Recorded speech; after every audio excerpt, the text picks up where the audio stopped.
am live.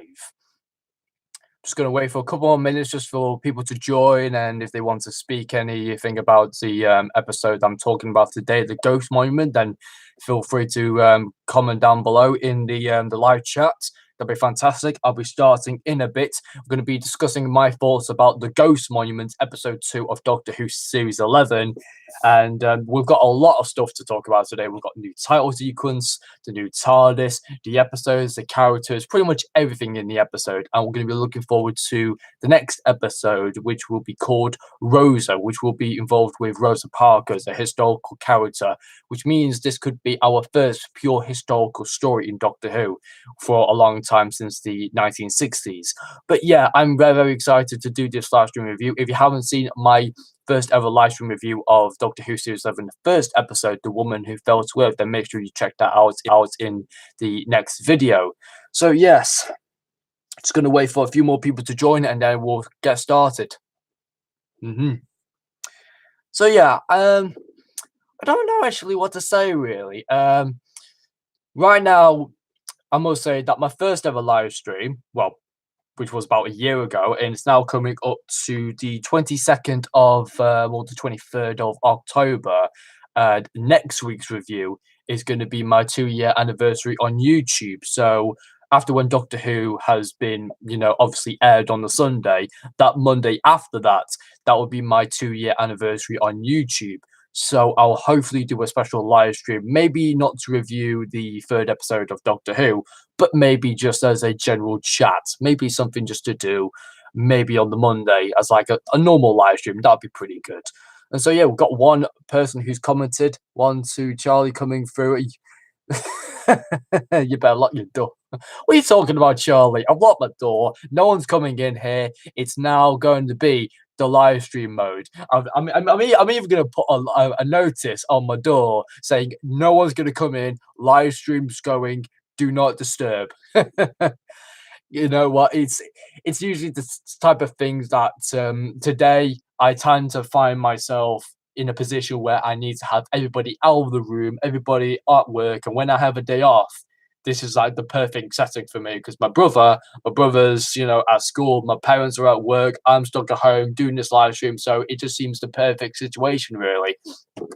Now, this live stream, I'm not going to plan to make this live stream any longer than, like, say, about like an hour, because the last live stream that I did, which was last week on The Woman Who Fell to Earth, that was an hour and a half, which for me, I kind of ranted on way too much, and I plan not to rant as much as I do as me, because I just tend to make loads of mistakes when I'm live, because it's like, you don't have that, you don't have the editing software to edit all those bits out. If I'm live, you'll see me as I'm live right here, right now. So there's no point of me, like, if I make a mistake, just carry on what you're doing, really. But if you are watching this when this live stream is finished and you're watching this at a later time, then that's completely fine. But make sure you please comment down below like I said, I make mistakes. but make sure if you're watching this at a later time, not as in live right now, but if you're watching this afterwards, then please comment down below your opinions of the Ghost Monuments. I'll be really interested to hear your opinions on what you think about the new title sequence, the new TARDIS, the episode itself, the characters, and what's this new theory about the timeless child. So yeah, please comment down below all of those great things, because I'm really interested to hear all your opinions. And so yes, I'm just going to wait for 1 more minute and then we'll get started. Yeah, you like making references, but oh yeah, A Nightmare from Elm Street, that's a good song.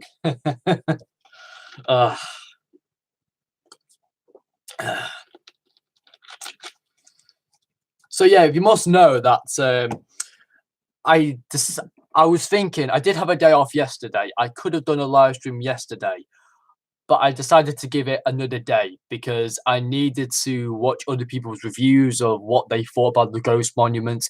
And many people took into account that the pacing of the episode was fast in places, and in other places, some of it was slow. So it was a bit of a pacing issue, that what they actually felt was a negative of the whole episode, but they really loved the title sequence. They loved the TARDIS interior. Some of them were unsure whether they were going to get used to a new TARDIS interior because let's face it, when the Capaldi's TARDIS interior, which by far my favorite, I'm not saying that every single TARDIS interior that's been new, you have to hate it straight away. Sometimes it can blow your mind of how organic or how realistic it looks.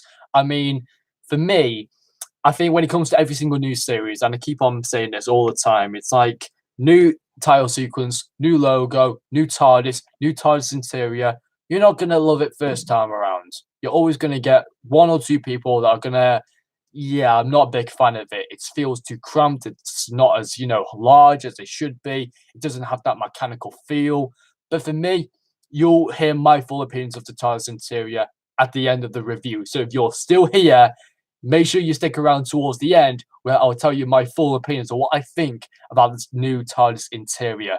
So yeah, I think we'll make a start really because I'm gonna, like I said, it's gonna be a time where I know if you're watching this from work, then please, if you have a break once in a while, take your time to watch this live stream review, ask a few comments in the comment section down below. I will try and answer as many as I can, but I would like to get cracking on it with my review, of course. I don't really want to be wasting all of your time because the last live stream took an hour and a half. I'm planning to reduce that by the smallest amount, maybe towards an hour. I don't know. But without further ado, guys, let's get started with my live stream review of the Ghost Monument. Let's do this, guys. And so, yeah. Oh, Adam, Download Fishwick, you finally joined me. Fantastic. Oh, wow, fantastic. I hope you're ready for this review because I'm just about to get started. So, yes, like I said, I've got some of my friends on this live chat right here, right now. And yeah, I cannot wait to review the Ghost Monuments. Some people needed a second rewatch. I needed about 5 rewatches to get my full head around the entire story. But no, I think my opinions right here, right now are final. And I think this episode for me, The Ghost Monument, written by Chris Chibnall, was a very, very enjoyable episode. I'm going to say that this episode is consistent because some people may say that this episode is better than The Woman Who Fell to Earth by a certain extent.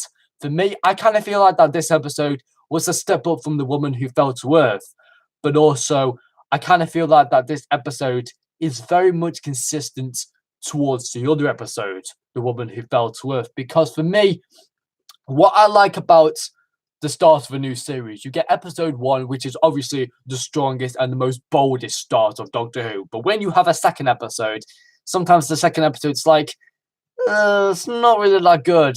So I'm glad that they've made the first episode as strong as the second episode this time around. It feels a lot stronger, and it feels like with the same excitement that everyone had when they watched The Woman Who Fell to Earth. Everyone had that same excitement. And I think the reason why people had that excitement was the title sequence. Oh my God. I don't know what to say, but right here, right now, I'm speechless. That title sequence is fucking amazing. Sorry for the language, but it's true. It's absolutely sensational. John Smith, a YouTuber, created this title sequence. Basically, Doctor Who were given advice, given a job for John Smith at the BBC for him to create an amazing title sequence. I must say, that was probably one of the best title sequences I've seen for a while. I needed something to blow me out of the park. I think many people were complaining that I didn't have the TARDIS featured in the title sequence, which was their negative. But for me, it doesn't need the TARDIS in the title sequence. It needs to be a short, catchy, snappy title sequence that can get you excited, to get you rammed up for the episode. That's what our title sequence should do. And it felt like with Capaldi's title sequence, for the first series, I was into it. Then the second series was like, yeah, we're just getting the same title sequence all over again. And then the third one's like, oh, for God's sake, this is getting ridiculous. I'm sick of these title sequences. Just please give us something new and exciting. But the music is just unbelievable. it just looked so similar to the 1960s title sequence where you had William Hartnell's the little shapes just roaming around. It feels like a space bubble vortex almost, and I love it. It's just absolutely sensational. I can go on for many hours talking about this title sequence, but I'd rather not. But one thing I will say is that I thought many people did complain that the title sequence was a bit too short for their opinion.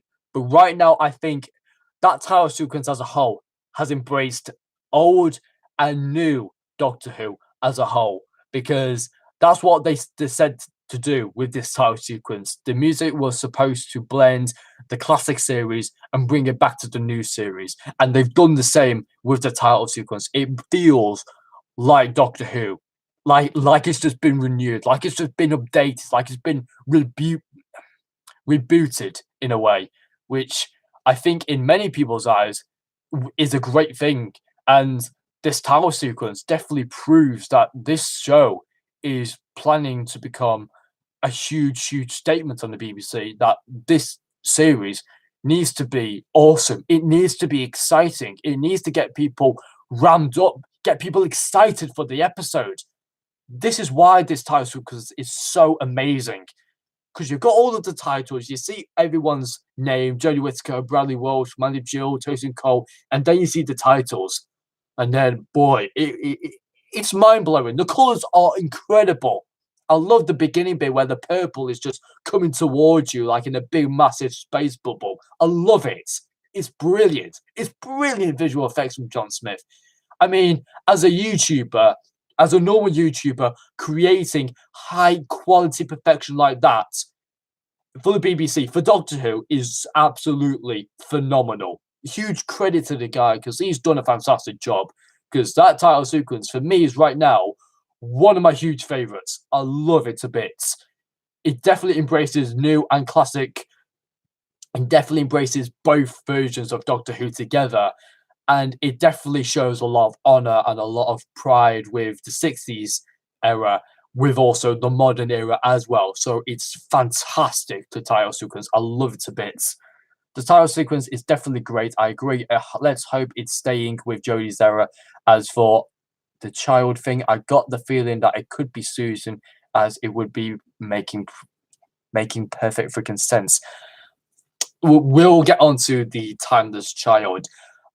I have many theories, but I was looking many on like Twitter and Facebook and other social medias that this timeless child that happened like in the final phase of the episode has definitely scurried up people.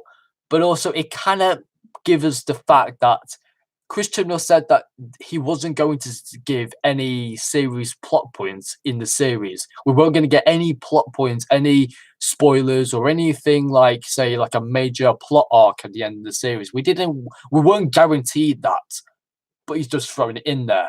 I don't know if it's just there as itself, like it should be, or is it just something just to throw us off? But like I said, it's like if you have it in there, surely it has to be for a reason. It can't just be in there just for, like, say, like a small little reference. It either has to be in there or it doesn't. If it is in there, it has to have a point. It has to have a backstory behind it. But the thing is, I'm a bit like Chris Chibnall did say that we weren't going to get a plot arc, but he lied to us. And when you feel lied that you weren't going to get a plot arc and you got one, then you kind of feel like, I don't know how to respond to that, Christian. Or you kind of lied to us, and then it's like, how can I ever forgive you? It's like you said that we weren't going to get the Daleks this series, but if they do come back, it's like you say we weren't going to get any Daleks, but you did get Daleks. I was expecting something completely different other than Daleks, but you brought them back. So if at the end of the series, Christian Rose decides to bring the Daleks back, then it kind of feels like that this entire series that he's lied to us, which doesn't really give you a first good impression. As a new showrunner, you're lying to the Doctor Who community that there aren't going to be any plot points, but there is in this episode. It kind of gets you the feeling that you've been lied and you've been betrayed.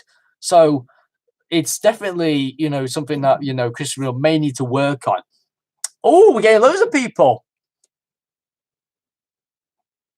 All things Doctor Who. Aaron, mate, you're watching, mate. Fantastic. Oh, wow. How are you doing, man? I haven't seen you in ages. I saw your recent video of the filming locations. Awesome video, Aaron. I love it. Oh, it's great to see you again, mate. Really is great to see you again. Yeah, exactly. Oh man, Aaron, it's such a great pleasure to see you again. I mean, honestly, I've not seen your channel in action before, but it's great to see your face again, mate. I mean, that filming video was a great filming video. I need to go on more of these adventures with you. I need to go where Rob lives because he lives near so many filming locations. I need to go to those filming locations. And speaking of filming locations, does this episode feel like they had like a Star Wars Force Awakens type atmosphere? Because like the desert kind of felt to me like it felt like the beginning bit of I don't know. Yeah, it kind of felt like The Force Awakens. Remember The Force Awakens, the Star Wars seventh movie? Basically, Rey was stuck on the desert, and it kind of felt like that this alien planet felt very, very similar to The Force Awakens. So it definitely gives that sense of a feeling of a similarity to The Force Awakens in Star Wars. But I felt that the first 10 minutes of the episode were bloody fantastic. It was like a thriller. I loved it. It was brilliant because it's like at the start you were trying to recuperate Ryan and Graham from being scooped out of space, and they're trying to get back to like the same, same usual selves. But it's like for a moment they were in space. How were they in space, and how are they not in space right now? And it's like Graham's like, I've got no idea. And it's like one ship where Armstrong is taken prisoner of Graham and Ryan, and it's like these two guest stars, and I do have their names here. Epso is played by Shaw Dooley. He's a great actor. I really liked him. And then Armstrong, played by Susie Lynch. Again, really great characters. I think these two characters feel like bounty hunters, and they don't seem like your typical bounty hunters. They seem to have more emotion than normal bounty hunters. But it's like they grabbed these people because why? I mean, they could have just avoided Jodie Whittaker and her friends in space all entirely, but they kind of saw them as a target or as a bonus or as cargo. So they would possibly see that these people suspended in space as pretty much like a bonus or cargo, really. So they had to bring them on board.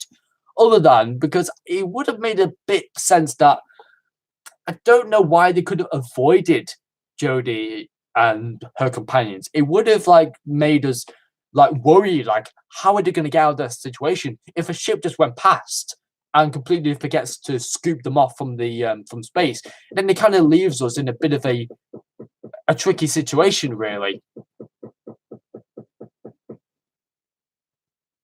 Somebody's banging on the wall. No idea why. Are they probably telling me to shut up? I'm going to speak loud because I am going to speak loud. If somebody next door's got a problem with it, tough.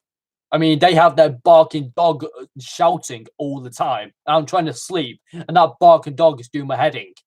So I don't know why you've got a problem. You know what? I could just be giving the argument right now with my neighbours. Telling me to shut up. I'm doing a live stream. I can speak whenever the time I want. Yeah. No, but I think. Anyway, what was I saying? Oh, yeah, it was about the bounty hunters. I think with them leaving them in space, it would have been a much difficult situation. But I thought the first 10 minutes of the whole episode were really, really fantastic, I must say, because when you have a situation of a scene where it's nice and calm, and then the other ship where Epso, Sean Dooley's character, is being thrown into the mix with the Doctor and Yaz, and they're feeling like that the ship's about to crash, it's about to fall into the planet of desolation. And don't know why the planet is called Desolation. I think they just gave it a random name for some reason. But I think it gave the whole sense of the whole 10 minutes of them trying to figure out how to land the spaceship carefully and not crash land into the planet, crushing Graham, Ryan, and what was the name again? Armstrong. Yeah, that was it. And so yeah, it kind of felt a bit chaotic because both of the ships kind of felt like they were going to the same place as they were. One ship felt a bit more relaxed. One landed safely. One landed a bit chaotically. So you kind of see the difference, really, that both of these characters have different similar traits, if you know what I mean. One's a bit calm and relaxed. The other one seems like a reckless bastard in a way, which kind of says it all, really, about Episode's character. I mean, Sean Dooley does a fantastic performance of Episode. I thought he was fantastic. Very, very reckless. Acted more like a bastard, like a heartless human bastard that's, doesn't really care about the prizes or us or human emotions, really. I liked his little story of where he basically climbed the tree and then his mum told him to climb even higher.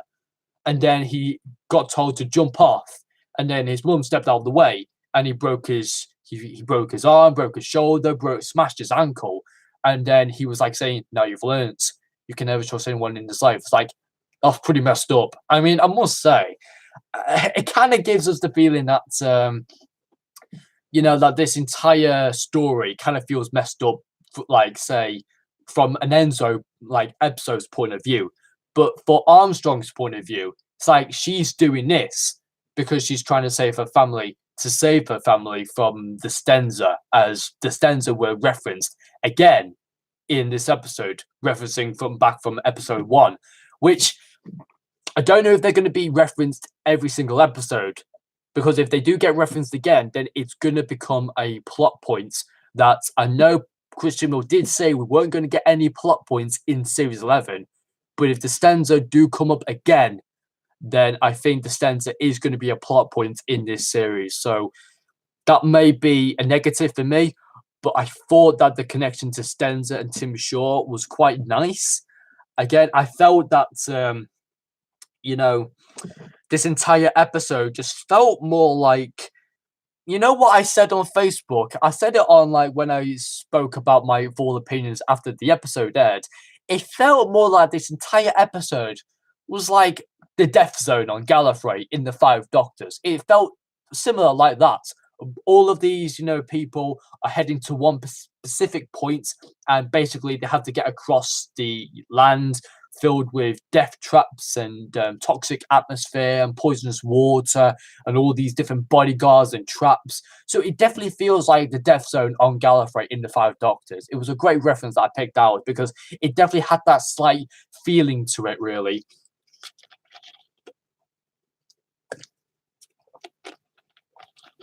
But no, I just think that this entire episode took itself up a gear from the first episode, The Woman Who Fell to Earth, because I felt that it definitely had a different vibe to it. That's what I would say. It had a different vibe to it, which for me, it's not really like. I think it definitely felt more like a Doctor Who episode because we got the titles at the beginning of the episode and they were thrown into the mix, straight into the action, dealing with what can happen and what else might, seem like, could be disastrous for us. And it's that person still banging on the wall.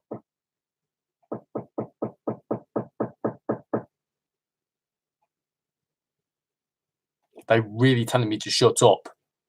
I'm going to ignore them. Right, where was I? Because I'm getting bloody lost here right now. Thanks, neighbours. I'll have a word with them in a minute. Well, no, not right now, but after the live stream, because they're doing my fucking heading. Right, where was I? Ah, yes. So yeah, I felt that this entire plot, I don't think it was heavily focused on plot-wise. I think it focused more on the fact that they needed to get to a certain destination. They needed to get to the ghost monuments, which in fact was the TARDIS in the end. And it definitely felt like that this journey of going through the rallies and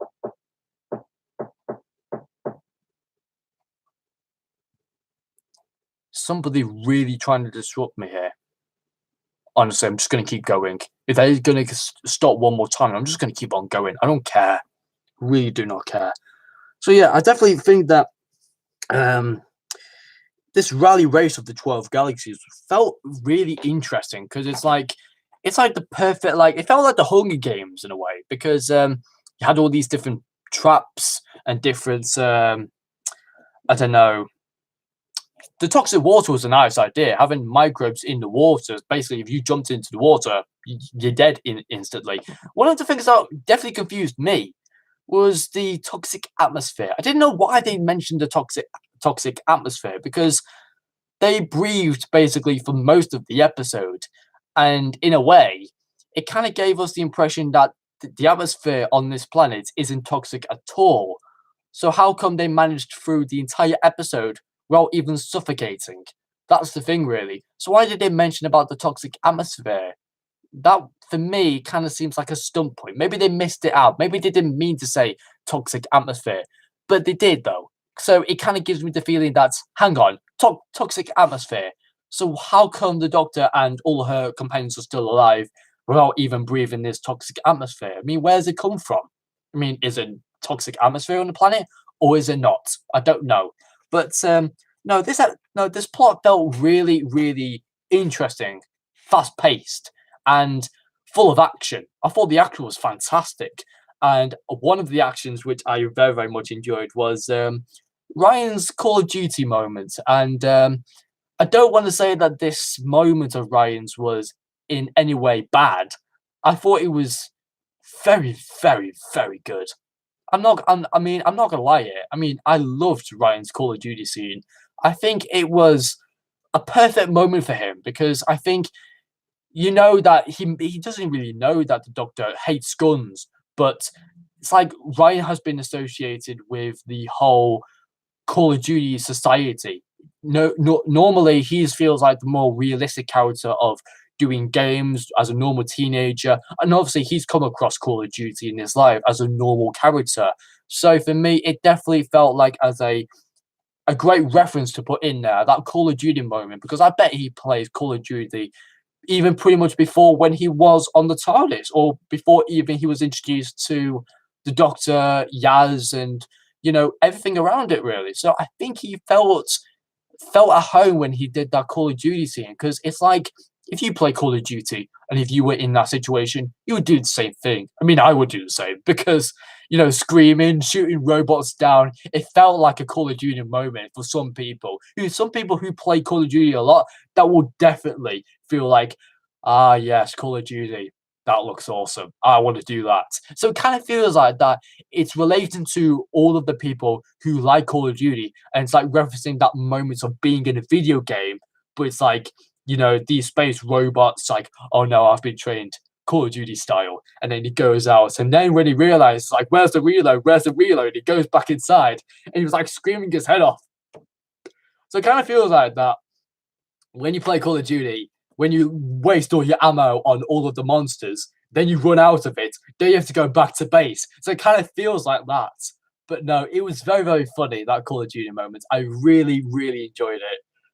Because I think it relates to some people in a way. For people who play Call of Duty quite normally as a normal character, I think it definitely related to all of those people who played Call of Duty. And I don't think that's a bad thing. I think it's a great way of expressing how childish and how stupid Ryan's character is.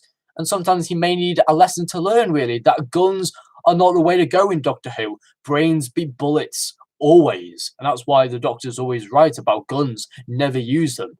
And so now that's a lesson learned for Ryan. But the reason why I think it was necessary to have that scene was so that Ryan learnt his lesson. Because if that scene didn't feature, then it's like Ryan, for a guy who lives on his own with his granddad, with Graham, and with Grace, and he's been associated in this society with Call of Duty and FIFA and all these video games.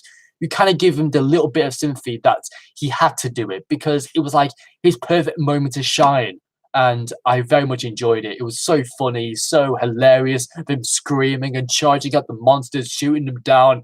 I felt that was a great moment for him.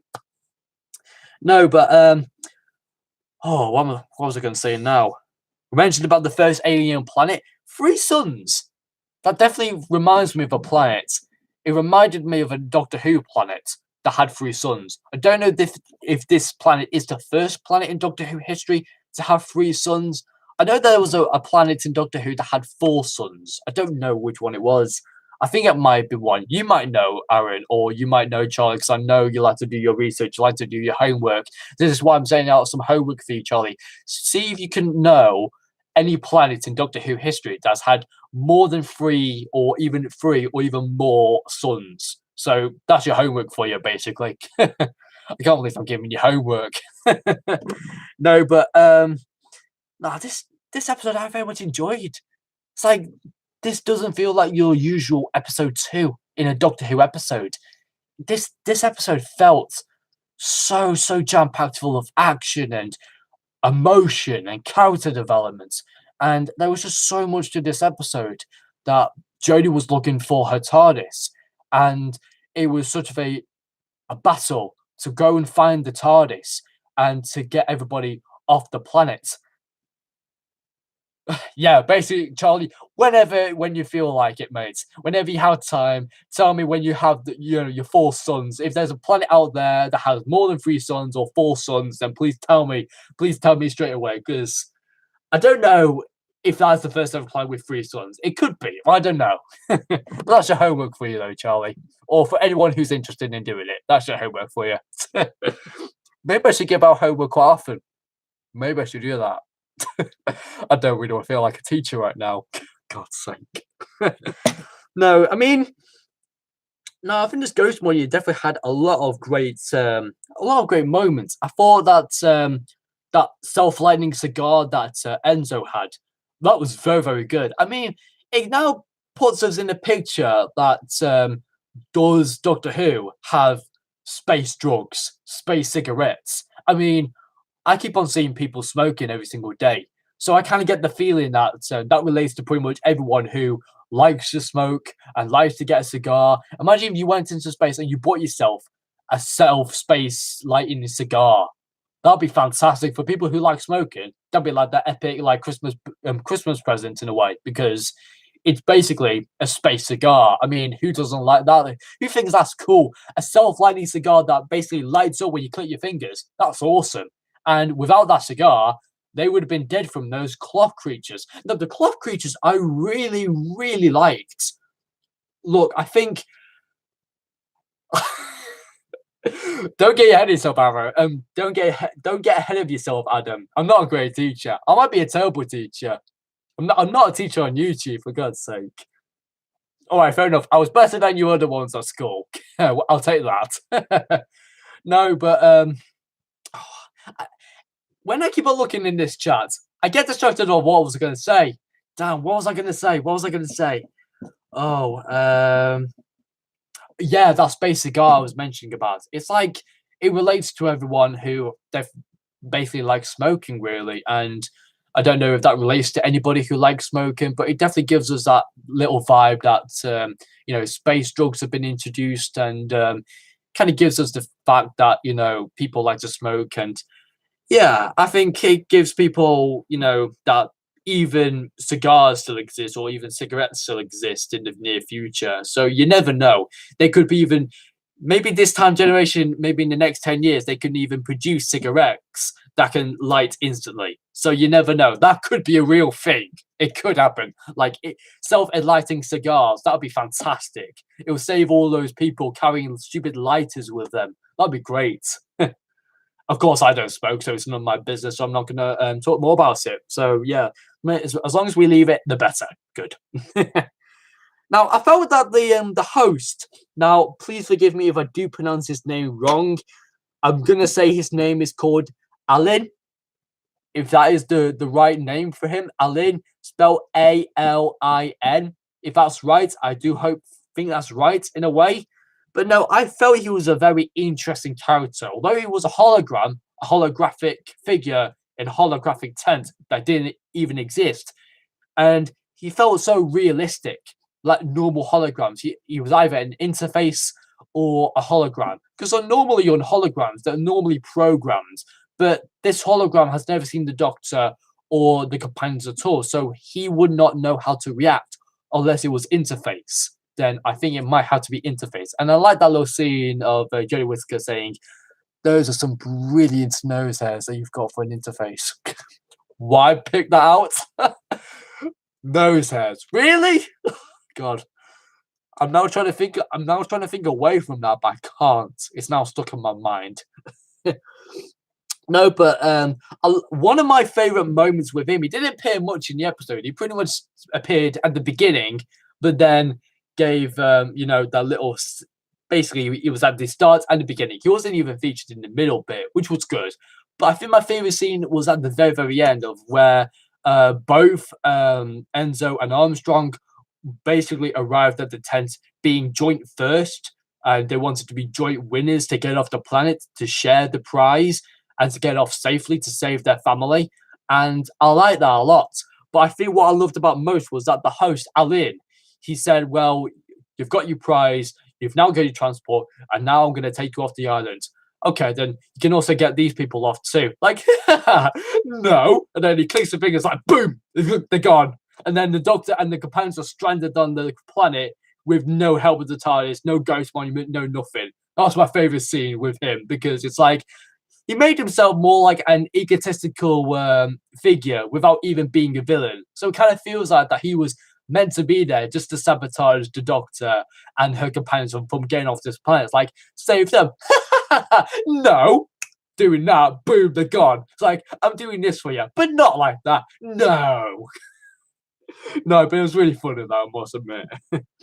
Now, at the time of when the Enzo and Armstrong left off with Alan to get off the planet, Jodie kind of felt that she had nothing, and it's like at that final moment where she had nothing, no hope. She couldn't keep the promises that she was keeping to get her companions off the planet safely, alive, and it's like for a moment that she gave up, and it's like for the first time for this series, in the second episode, you can see that this Doctor, in a way, when she has nothing, no hope, no nothing, she kind of gives up. And it kind of gives us the feeling that this Doctor is very, very emotional and she relies solely on her TARDIS. And of course, every Doctor needs a TARDIS, but this Doctor felt so attached to her TARDIS when it finally reappeared. She was so happy. I think for me, that was probably the best scene of this entire episode because I've never seen a scene with the Doctor and the TARDIS be so emotionally close together, to have that brilliant connection. That's been the best TARDIS and Doctor scene that I've seen in my entire life in Doctor Who. You don't see that much emotion when you see the Doctor wanting her TARDIS back. And that was such an emotional scene for Jodie Whittaker to finally be reunited with her TARDIS. It was brilliant, sensational acting from Jodie Whittaker. Her ability as an actress is bloody fantastic. I mean, that scene was just honestly so beautiful. I even teared up because it's like your long lost follower or your long lost lover, and you've finally been reunited. It's the same thing with the TARDIS and Jodie. That bond together. That bond was just missing from the first episode. But right here, right now in the second episode, that bond is now back. That she's got her TARDIS. She feels like she has the confidence. She has more confidence than ever to go forward now that she has her TARDIS. And that scene right there where she was just walking up to the TARDIS was bloody beautiful. Absolutely gorgeous performance from Jodie Whittaker. Yeah, I love that quote as well. Like, come to daddy. Oh, I mean, mommy. No, that was funny though. I love that because it's like she's still trying to get used to her regeneration. She know that the TARDIS is a she. Like, come to daddy. No, I mean, mommy. Like, I'm your mummy. No, it was very funny, and it kind of felt to me that when the ending happened, when the custard cream. Yes, we'll get onto that a bit. We'll get onto that later at the very end, if you're still here, by the way. No, but I think at the very end, when she finished off her custard cream, that little scene of the TARDIS just disappearing, I love that. With the music as well, I kind of said to myself at the very end of the episode, you know what? Doctor Who is now back in business! And you know what it is? I had to say that out loud because it was back in business. Because I was just so happy that to finally be reunited with the TARDIS again, to see the TARDIS again, and to be washed away onto another adventure. I had to say it. Doctor Who is back in business. Kind of felt like that, like we're now rock and rolling with Doctor Who now. Definitely feels like it, doesn't it? Oh, it feels awesome, really, to feel that like you've got the TARDIS, you're feeling back in business. It's awesome, absolutely awesome. Oh, God, where was I now? I still got more. This is basically, you may think like, I've still got all of this to go through. Oh no, I've got another bit. I think I might be here for even an hour and a half or maybe 2 hours if I don't finish off this. Goodness me. Alrighty then, so we're going to swap over. Oh, the Venusia Kino's back. Love it. I love it. I miss the Venusia Kino. I love it. They're very clever, those Venusian nuns. I love it. I love that. Third Doctor reference. Love it. Absolutely love it. God, that was so fantastic. To finally get a John Pertwee reference to Venusia Kino. God, love it. Absolutely love it. Now, again, I keep on saying about the whole planet itself with flesh-eating water, the toxic atmosphere, which slightly wasn't toxic atmosphere. Those creepy cloths that, for me, in a way, I wouldn't call them as cloth creatures. They had a special name for them. They were called the remnants, but they looks like snakes. They looks like wafer thin snakes, which for me, it kind of took the essence of what a snake was, flattened it so much as like a rag or cloth, and basically it had like the attitude or the killing instinct of a snake. I love that. I thought it's absolutely genius of how they took a normal animal and they mixed it with a non-living thing and they merged it together. I love that. Cloths that float around like floating snakes. I love that. Just the way that Enzo got wrapped up with the rags, like a snake would wrap its opponents.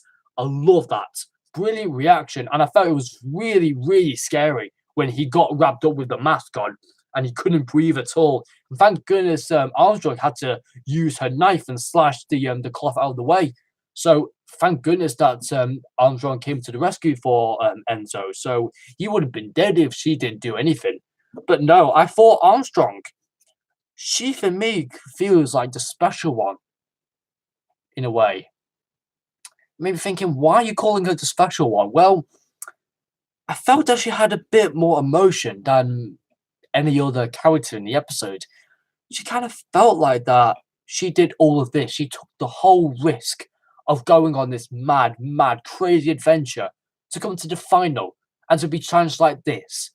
And if she win, she gets all of this money, all of the space money. Again, Crint. I don't know what that value of money is. I think the exchange rates in space are a bit confusing. I think even by the confusing bits, I think when they mentioned about like, are you confused? I'm pretty confused. I'm probably confused. I'm way beyond confused. I think I was even beyond confused at that first viewing. I was even more confused than Graham, to be honest. I didn't even know what's going on. But then I realized that, Armstrong, she did this for her family. She knew that she took the risk, a huge risk in this entire adventure. And she was doing this for her family to try and save her family because her family was even being exploited by Distenza. Again, referencing Distenza from episode 1. So she's encountered Distenza before, as well as the Doctor, Graham, Ryan, and Yasmin have all experienced Distenza. But then again, it's like this entire reference of Distenza. What does it mean? Does it mean that Tim Shaw's going to come back? Because surely not. I don't think it is. I know Distenza race didn't appear in the episode, but they kind of forced these scientists on this planet to go against their will, to create new ways of death and to create new ways of destruction. It kind of felt that they were forced solely by Distenza to create new ways of death and destruction and to make this planet so hostile that they had no choice but to obey Distenza and to create a hostile planet so that no matter if people landed on this planet is pretty much like a death zone. It's like the death zone on Gallifrey. It's just so fantastic. by the censor. And I think it's so good, this plot. I think at first I was very confused what the plot was, what was going on, but now it makes more sense that if the Stenza do come back, then I have a feeling that they will become the whole plot point of the entire series.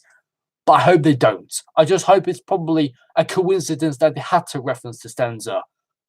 I just don't hope that they just don't come back, because the last thing I really want of this series is Chris Chibnall to lie to us, because he said that we weren't going to get any plot points or any plot arcs in the series, and we didn't. So it kind of makes us feel like that we've been betrayed in a way, which kind of gives us a bad impression of Series 11. Can we trust Chris Chibnall? Is he going to guarantee us no plot arcs? Is he going to guarantee us something at the end that we don't know about? Or is he going to promise us to bring the dogs back when he specifically said we're not going to bring any of the dogs back? But if he does, then I don't know whether to leave Series 11 on a high or a low. I really do not know. But no, I felt that, like I said, Armstrong for me was a great character. She had a lot of emotion. She, like I said, took the risk of going to this planet, taking the risk, trying to win the competition, and trying to win for her family to try and save her family. I thought that's fantastic. She definitely has a lot of good character. Epso, bad childhood. Definitely bad childhood. Messed up childhood, definitely. And he's definitely famous for his now. Now, this is something that I was thinking about. Although he's a self-proclaimed idiot or like a bastard, because I definitely think he was a definitely reckless bastard in a way. But this race kind of references not something Doctor Who related, but references something that I think everyone should be associated with. This entire race kind of feels like the hare and the tortoise. You know that story of where the hare runs off, then gets tired, then goes for a nap, and then the tortoise slowly catches up with the hare and wins the race. It basically feels like this. So Epso is the hare. He's running into conclusions. He's running into situations in a dangerous and violent, almost destructive way. And Armstrong is pretty much being cool about it. She's taking her time and she's not throwing herself into dangerous situations which can harm her. She wants to survive on her own and, live in one piece. Whereas Enzo is just basically throwing himself in there. But it kind of gives us the impression that since Epso is famous for taking his naps, he could have taken a nap and then Armstrong could have just taken the tunnel and could have got to the ghost monument before Epso could have finished off his nap. And she could have won. So it kind of feels like the hare and the tortoise in a story almost, in a complex story, but instead of one winner, you get two winners. So maybe, I think for me, it definitely tells a story of the tortoise and the hare. It definitely has a similar feeling and a different vibe to it, which I really, really like. I thought Graham, for me, in terms of the companions, they definitely. Oh, the chat's gone. Where's this chat? There we go. Oh, just gonna read up a few comments. We get Susan back. Do you think we get the Avengers Space in Time or get a completely different incarnation one? Oh, we are going to mention about the Timeless Child, or whether do I think it's Susan? I'm going to get onto that a bit later, but I want to just go through to the characters, and then we'll get onto the Timeless Child. So I think for me, in all of the companions, Yasmin does feel a bit left out. I think everyone has the impression that Yaz is being a bit isolated in this series so far, that she's not getting the chance to showcase what she's made of. I thought she was very good in this episode, but not as good as Ryan or Graham, because I thought Graham, for me, was the best character in this entire episode in terms of the companions. He was just absolutely brilliant. As a stellar performance, this is Graham's episode, but also Jodie's episode, because he was taking everything into account of what's going on. His first alien planet, and even since he had this cancer, even he still had this illness, he took it in like, I'm cool with this. I'm cool with this. It's like, how are you cool with this? Like, it's your first alien planet. You should go mad at it.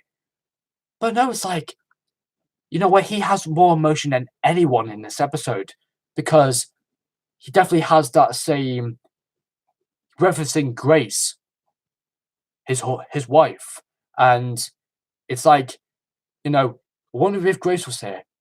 What do you reckon? What she would say? It's like, what are you doing? This is your first alien planet. How cool is that? Don't worry about, other things in your life. This is your first alien planet. You should be enjoying yourself, not should be sulking about it. So that's why I think Graham is by far the strongest companion that we've got, as well as Ryan as well, because he definitely had some great moments. Call of Duty, I know. But one thing I also noticed about Ryan, he has troubles with ladders. And it definitely reminds me of film Indiana Jones. He goes into every single pit. It's like snakes. Why does it always has to be snakes?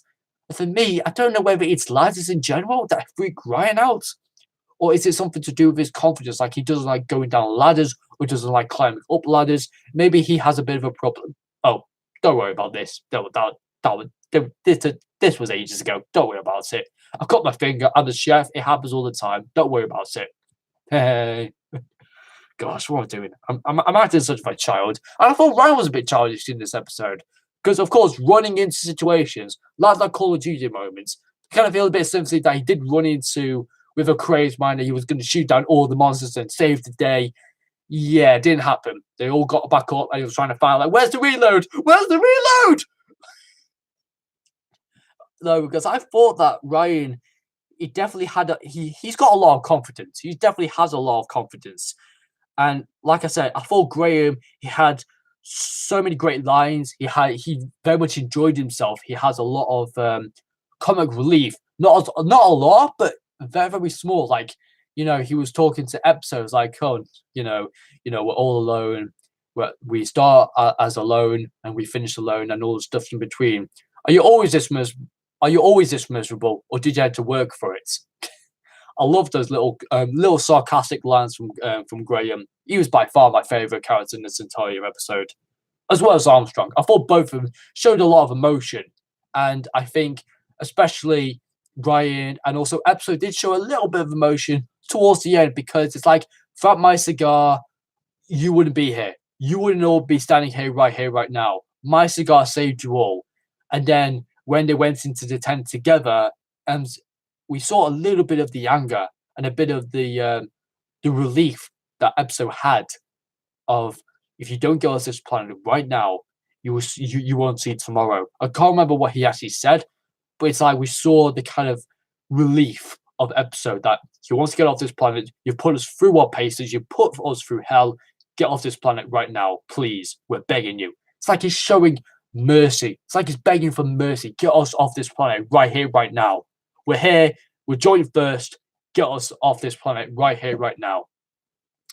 You know what? I kind of felt like at the beginning, episode was just going to be that hated person. But right towards the end, though, he felt so of a interesting but real character. Like, I think now he's learned his lesson that teamwork is the most important thing. And at the start, he didn't have any sort of point in teamwork. But at the end, we kind of saw a lot of the happiness, and he actually smiled for once. And you know what? Sean Dooley, he actually looks like, what's his name?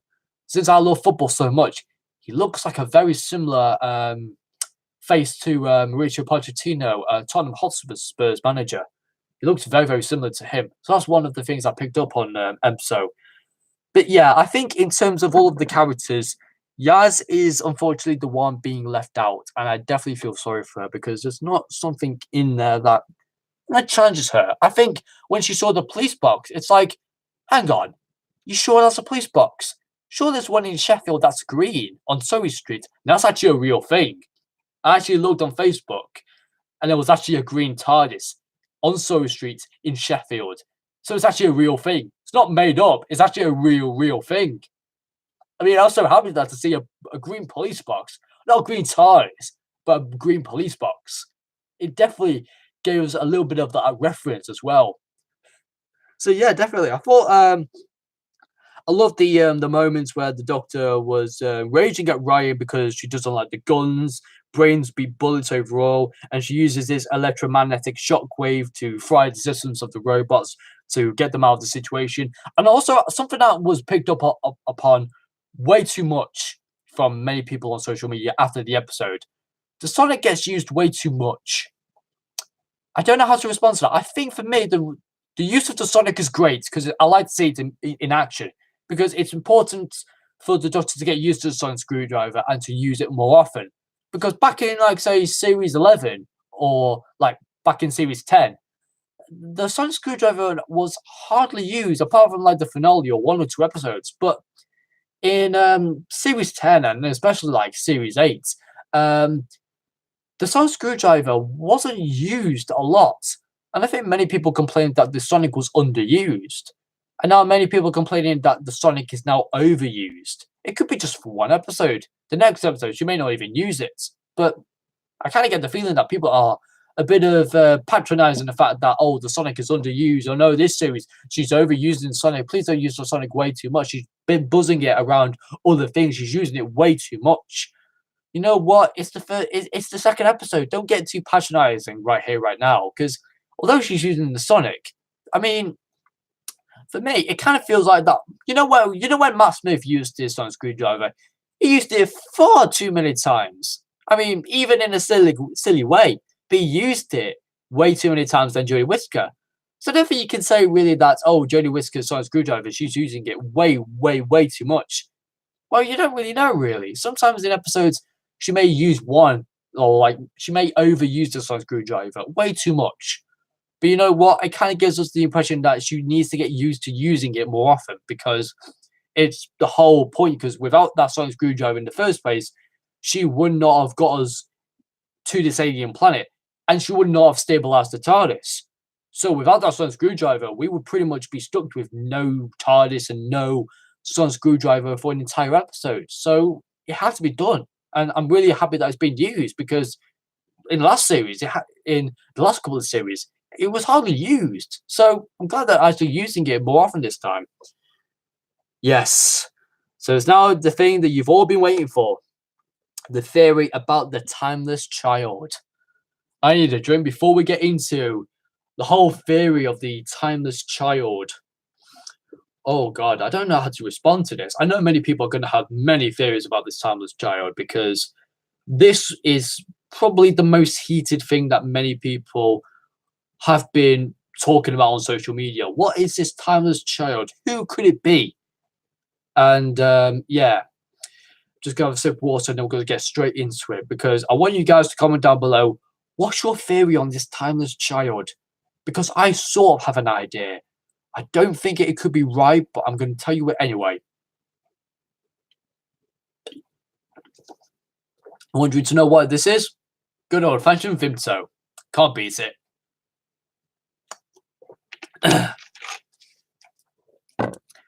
I'm just looking in your chat. The only thing it could be is Susan. Now, I don't know if this was true, but I had the feeling that Chris Chibnall did say that there aren't going to be any recurring villains or characters Series 11. That could be a lie. I could be wrong. But right now, I can only think of one theory, and this is it.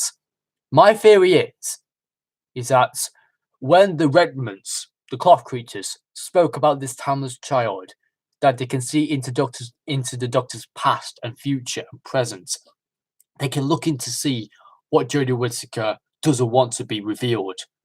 So it's like, you know, they can see what's hidden even from the Doctor. So for me, if it's hidden, a timeless child, I don't think it can't be Susan. It just can't be. It might be in a way that it could be a relatable thing, or it could be a child of the Doctor's. Not as in grandchild, but an actual descendant from the Doctor. Like Jenny in Series 4, it could be something like her. But here's my theory. I don't think it could be anything than Susan, Jenny. I don't think it could be the Rani or the Master. I think that something must have happened way before the first Doctor was even introduced, way before he even existed. Something must have happened in the Doctor's childhood that the clock creatures have picked up on, and they're exploiting it. And they're using that memory, that fear, to attack the Doctor. So something must have happened back in the past, back in the Doctor's childhood. Something must have happened back then. And the Doctor's been keeping it a secret for all her life. Maybe that's what the clock creatures have picked up on. Maybe it could be something that this child is the Doctor. It could be a young child. Because I remember the last time that the Doctor was seen as a child was back in Listen, when the Doctor was afraid. And maybe they could refer to that thing. Maybe they could refer to this theory as the timeless child, because the Doctor is timeless. Maybe it could be referring to a younger version of the Doctor back in her childhood. So it could be something like that.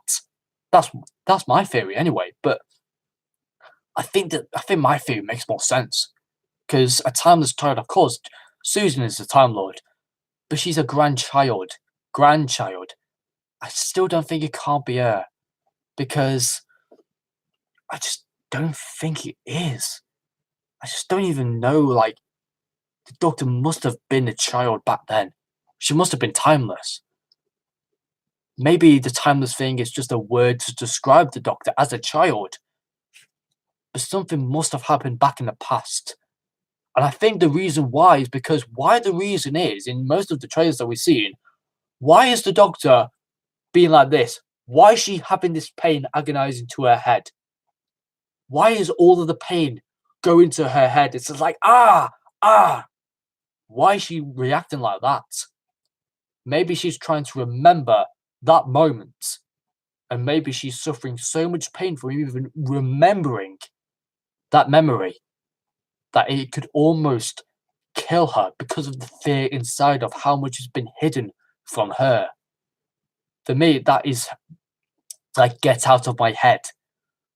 I think it has to be something attacking her head, something attacking her memories, attacking her mind. And I think this is what these remnants are, and I think they are really, really clever, very creepy. And oh, if your theory is right, Alex, it has to be set on Gallifrey. Maybe not. Maybe not. If it is set on Gallifrey, it might make sense.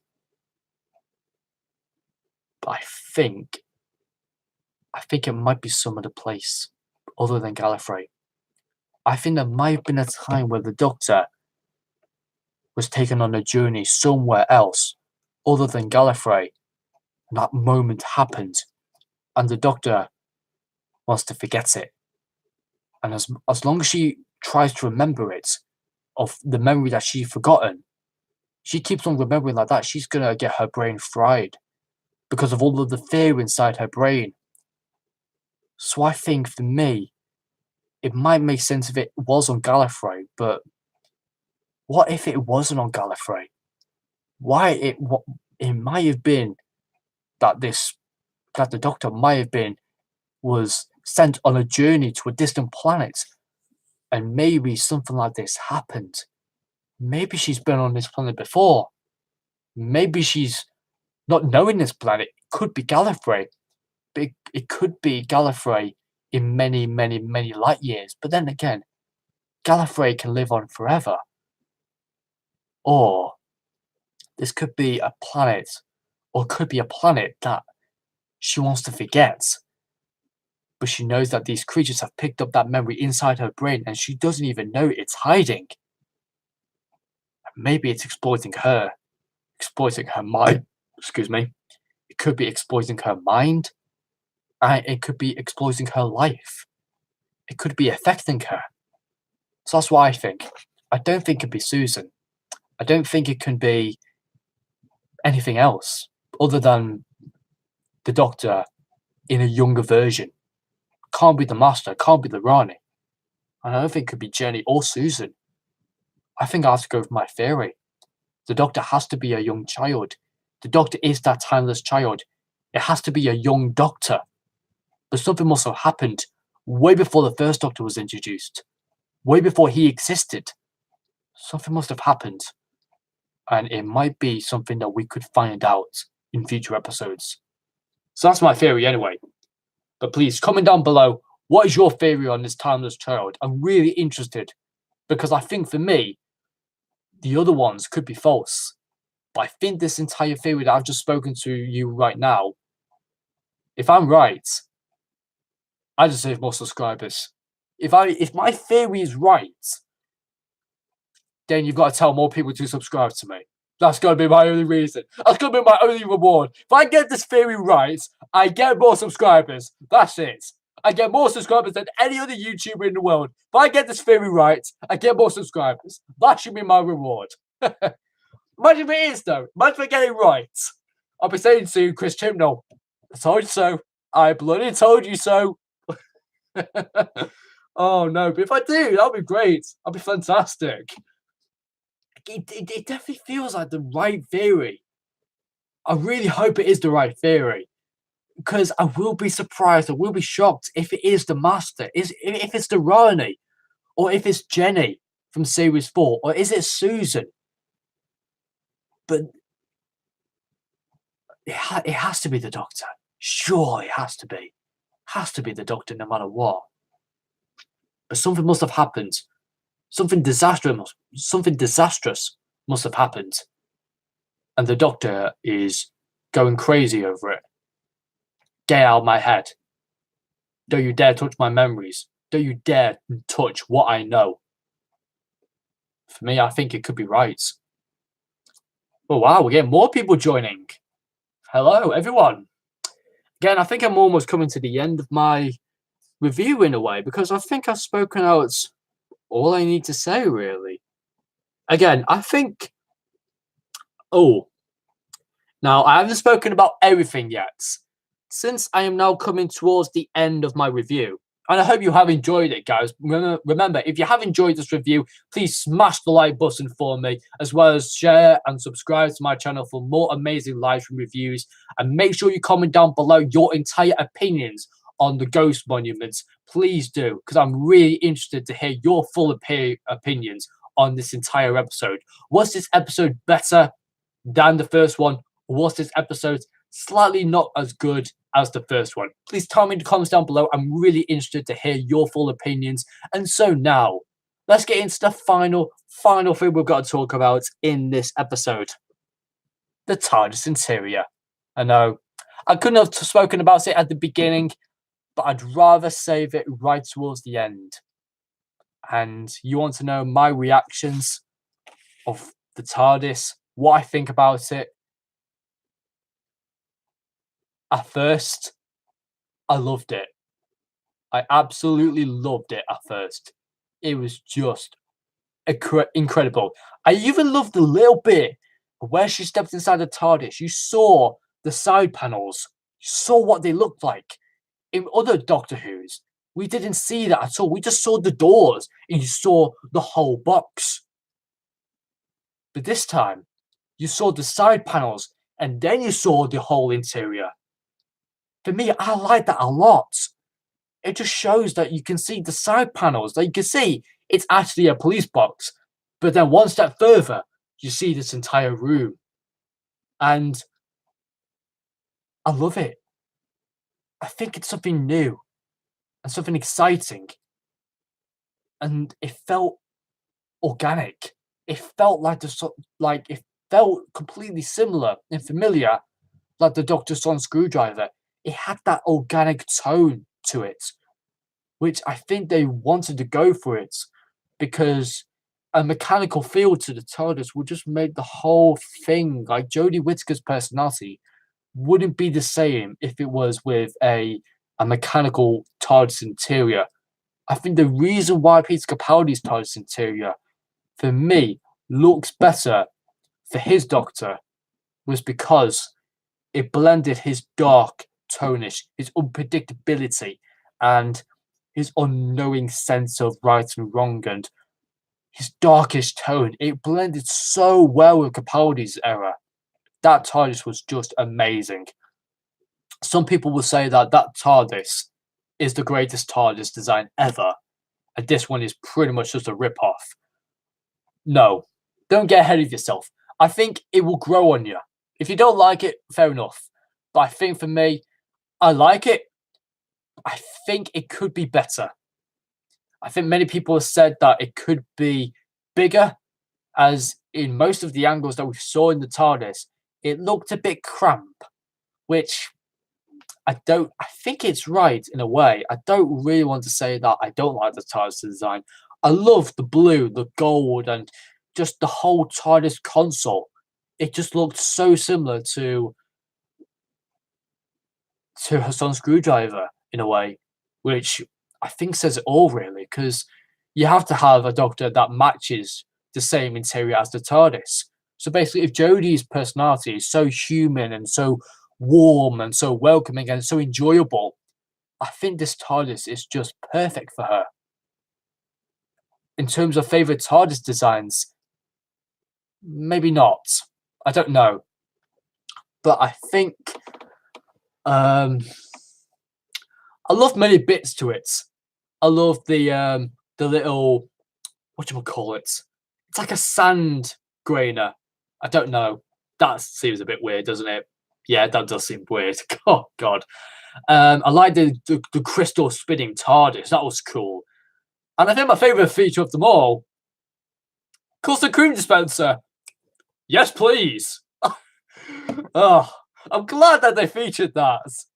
I mean, come on. I mean, where do you think that the 11th Doctor got his jammy dodgers from? Eh? I bet he had a mechanism for getting jammy dodgers from the TARDIS, surely. I bet he had to put like loads of jammy dodgers at the back of the TARDIS, and then whenever he needed one, he just had to dispense one from the back, and then he got his jammy dodger. That surely must be it. I mean, come on. Where do you think where do you think the 11th Doctor got all of his jammy dodgers from? Huh? Where do you think he got them from? So I'm really happy that they got the custard cream dispenser. If you had a TARDIS, comment me this. What biscuit dispenser would you have in your TARDIS? For me, either has to be custard creams, Oreos, or Bourbons. Yeah, definitely Bourbons. It's gotta be Bourbons. Oh, yeah, I definitely love that. Oh, Jelly Baby dispenser. Why did you not have that in Tom's TARDIS? Why did they not have that in the 4th Doctor's TARDIS? Why? The topic has to go to the shop and buy the jelly babies to store in his TARDIS. Or did he have to basically build himself a jelly baby dispenser? So that's where he got all of his jelly babies from. That's got to be it, surely. Isn't it? Right? I don't know. But yeah, I'm loving the custard cream dispenser. That's not just a one-off thing. You're going to see every single journey, Ryan or Graham, or even Ryan or Yaz are going to steal a custard cream whenever the TARDIS takes flight. It's going to happen. I know it is. Because I can't resist a custard cream, surely. Come on. Oh, the Fox Viennese biscuits are nice. Yeah, definitely. I mean, you could go for any sort of biscuit. Some people are going to say Jaffa cakes. But then again, they're more of a cake rather than a biscuit. That's an ongoing discussion. Is Jaffa cake a cake or biscuit, in your view? What do you think? I think it's a cake, not a biscuit. Oh, God. But no, looking at the time now, I've done this video much quicker than my other one. Again, I think I had distractions from next door. Bloody hell, I'm going to fucking kill you for that. If they disrupt me again like that, I'm seriously going to go over and knock on their door and say, hey, I'm doing a live stream with you. I'm here to talk to my fans. I'm a YouTuber. Do you mind not knocking on the wall or something while I'm doing a live stream? For God's sake.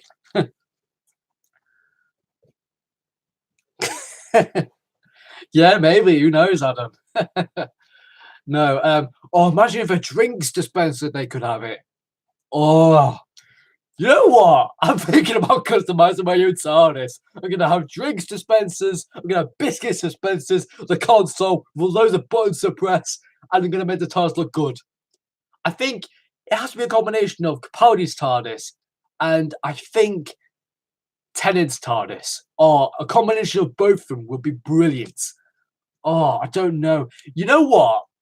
This will be another part of your homework. Charlie, if you want to do this, customize your own TARDIS. What would you have in your own TARDIS? If you had any TARDIS of the Doctor's, and if you had to customize it, what TARDIS design would you have, and what would you add?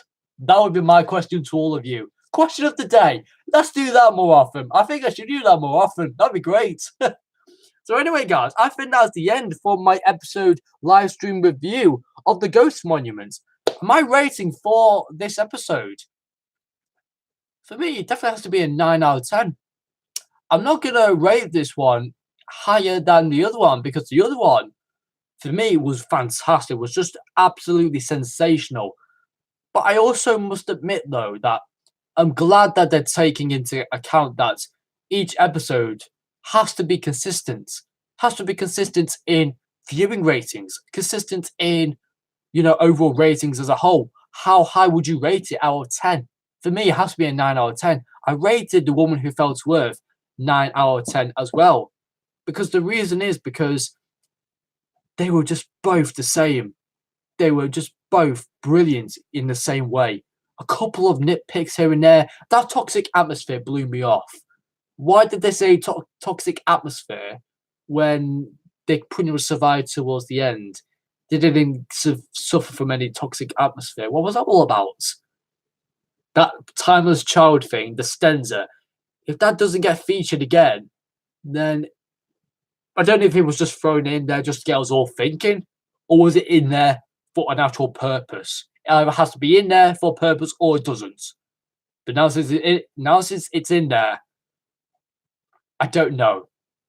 I really don't know. But I thought this episode definitely lived up to the excitement and the potential and the expectations that I definitely had for this episode. I was expecting a lot more action than the last one, and it definitely did. The action was incredible. Brilliant direction from the director. From the writing was really good. The character development was great as always. Yasmin's character development could be slightly better, and I thought that the whole what was I going to say? I thought that Epso and Armstrong made really, really good guest stars, and they had really interesting characters. I thought the whole setting was really nice. I thought it felt more like a Star Wars Force Awakens type setting with the desert, and all you had these different traps with the cloth creatures or the cloth/snake creatures. You had the poisonous water. You had the killer robots. You had all these different moments, the shooting scenes, the running scenes. Pretty much a lot went into this episode, especially with the timeless child. And my favorite scene of all of this entire episode was the scene of the Doctor being reunited with her TARDIS. That is one of the best ever scenes I've seen, with the Doctor having a strong connection and a strong bond with the TARDIS. For me, it's the best scene of this entire episode. I saw a load of Easter eggs. I thought that the green police box that Yasmin mentioned, that's a real thing. I thought that was a good reference. I love the Venusia Kido from John Pertwee. That was a great reference.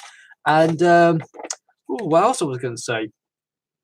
Yeah, I thought the host, Alien, was very, very good. Very egotistical figure in a way. Sort of acted like a villain, but he wasn't. But he had that stubborn but quite interesting personality, which I really liked. And I thought his final scene at the end was like, yeah, get these people off the planet too. Like, no, boom, and there you go, they're gone. And left the Doctor and the companion stranded on the planet. And then the TARDIS interior, again, it needs to grow on me. I like it. If I had to rate the TARDIS out of 10, I think it's an 8. I think some people may think it's cramped. I love the colours. I love the features with it. I think when you step onto a new TARDIS, you're gonna not like it immediately. It's gonna take its time for it to really get going. But you know what? Like I said at the very, very end of the episode, I said that when the TARDIS was disappearing to the next adventure, I was screaming to the TV, "Yes, Doctor Who's back! It's back in business!"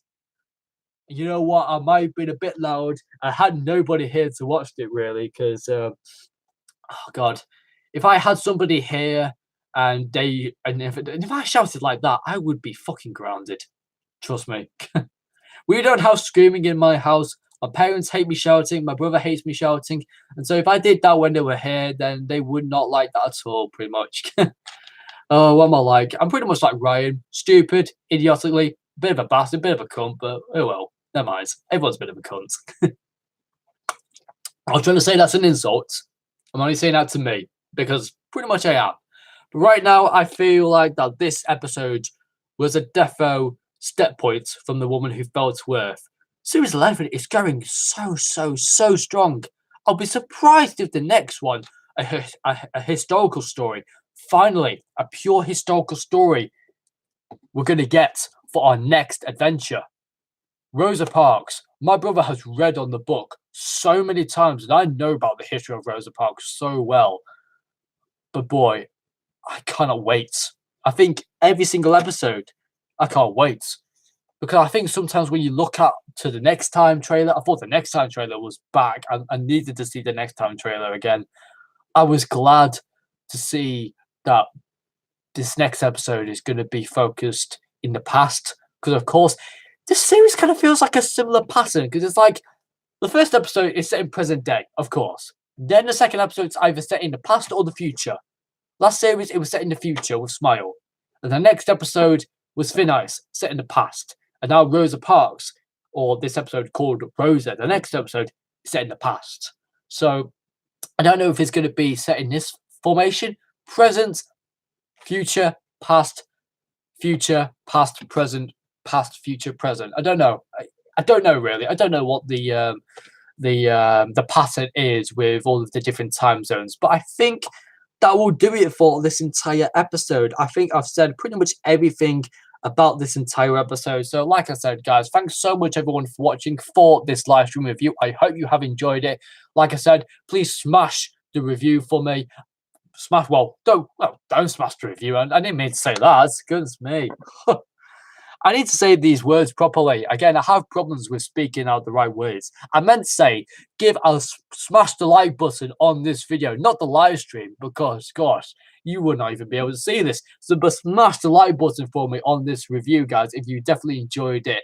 Please comment down below your entire theories and your opinions on this entire episode. And make sure you subscribe to my channel if you haven't already for more awesome live stream reviews. Thanks so much for watching, everyone. And until next time, take care of yourselves. And I'll see you guys next time for my live stream review of Rosa, the third episode of Doctor Who Series 11.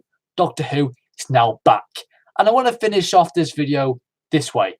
Okay, gang, let's get a shift on. I always wanted to say that. I've always wanted to say that. Since Jodie Whittaker said it, I've now said it now. Let's get a shift on.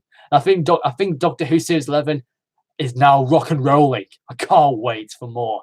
Thanks so much, guys, for watching. I'll see you guys next time. Take care, everyone. Goodbye.